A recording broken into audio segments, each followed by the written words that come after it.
Let's talk about the foods. There's 7 of them that have the potential to actually kill you. So you need to know about these. So let's start at number 1, green potatoes.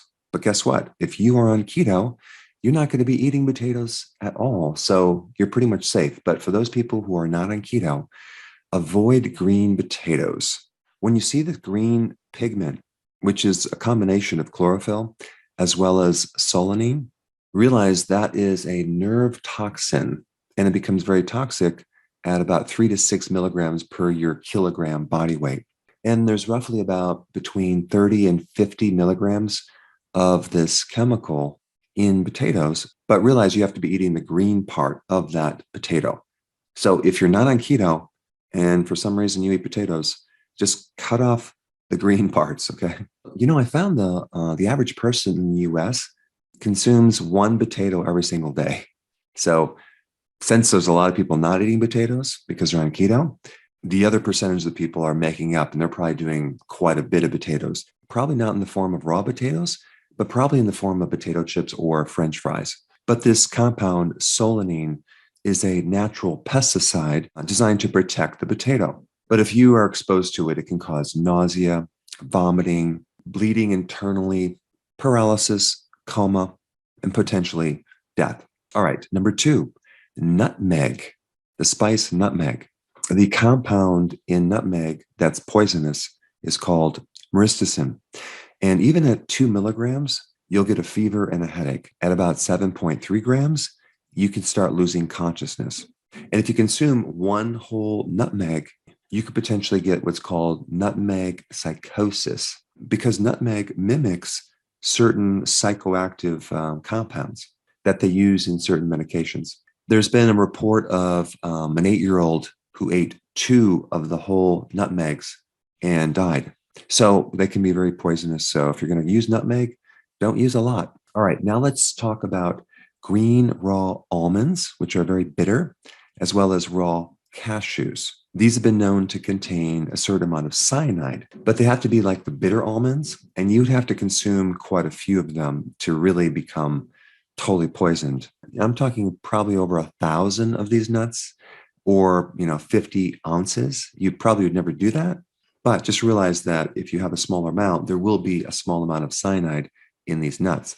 So instead of buying the bitter almonds, get the sweet almonds. And if you get them roasted, they're not going to have hardly any cyanide. But the side effect from cyanide can be convulsions, respiratory failure, and death. However, with every poison, there's always an antidote. And the antidote for cyanide is called hydroxycobalamin. This is an over-the-counter B12 supplement, which can then combine with cyanide to form cyanocobalamin, which is a type of B12. So you can turn this cyanide into a B12 supplement. But I don't recommend getting your B12 from cyanide. I don't know. There's something about it that it's probably not that healthy. But cyanide destroys the membrane of the cells and it prevents oxygen going into the cells. All right. The next thing I want to talk about is undercooked red kidney beans. You must always soak them for at least 5 hours and then boil them. Don't put them on slow cook for at least 30 minutes. If you put them on slow cook and you don't cook it long enough, you could potentially increase the toxicity by a factor of 5 times more toxicity. The chemical in uncooked red kidney beans is called PHA. I'm not going to give you the long name, but all you need to know is this compound causes your red blood cells and your white blood cells to bind together and to be in a clumped formation. And the side effects are diarrhea, abdominal pain, vomiting, and even death. However, so far there has not been any human deaths. We're talking about rat deaths. If you give a rat 1% of this compound, apparently they do not live past 2 weeks. So for your pet gerbils and hamsters, do not feed them undercooked red kidney beans. But of course, if you're on keto, you're not going to be consuming too many beans, so you don't have to worry about it.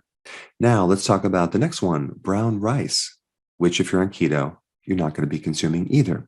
But brown rice has arsenic, which can lead to heart disease and bladder cancer and many other symptoms. Now, the reason why you have arsenic in brown rice is because a lot of times the soils that they're grown on used to be grown on cotton, which was heavily sprayed with arsenic. Until fairly recently, they used to use a lot of arsenic in insecticides and pesticides. And so the soils have been contaminated, and that can get absorbed right into certain plants, but especially brown rice. Apparently, brown rice has over 162 times the levels of arsenic that could be considered carcinogenic. Now, the other problem with arsenic is that they used to feed it to chickens in their feed to increase weight gain, to create food efficiency. Now, what is food efficiency? That is a situation where the chicken is so fat, it's not eating anymore. It's not hungry anymore. And that's all because of arsenic. As far as I know, most of the companies that put arsenic in feed are no longer using those products, but don't quote me, there might be one or two that are still using it, specifically, I think, for turkeys. In 2011, they stopped using arsenic. But the problem is, before that, I think back into the 40s, they used it from 1940 all the way up until 2011. So we've all been exposed to arsenic, unfortunately. But of course, if you have been doing organic chicken, you'll be in pretty good shape. Now, one indication that you have arsenic poisoning is if you look on your nail, there'll be these white lines horizontally on your nail. That could be an indication that you have too much arsenic in your body. And just as a side note, there are certain antidotes to arsenic. One is blue-green algae, the other is selenium, and the other is zinc. They're involved in certain enzymes that can help detoxify arsenic from your body. All right, I want to talk about uncooked bloody hamburger. I'm sorry, I know that's disgusting, but here's the problem. If you're buying a low quality meat from your local grocery store, you could be exposed to E. coli. And there's a very toxic form of E. coli called verotoxigenic E. coli, VTEC, which apparently can create some serious damage on your kidney, like a loss of kidney function, sepsis, which is a systemic infection, coma, even death. So there's two things you need to do. Make sure that the quality of beef that you consume is high. And number two, make sure it's cooked to the point where there's no potential for E. coli. But I think it's more important to get a quality source of beef.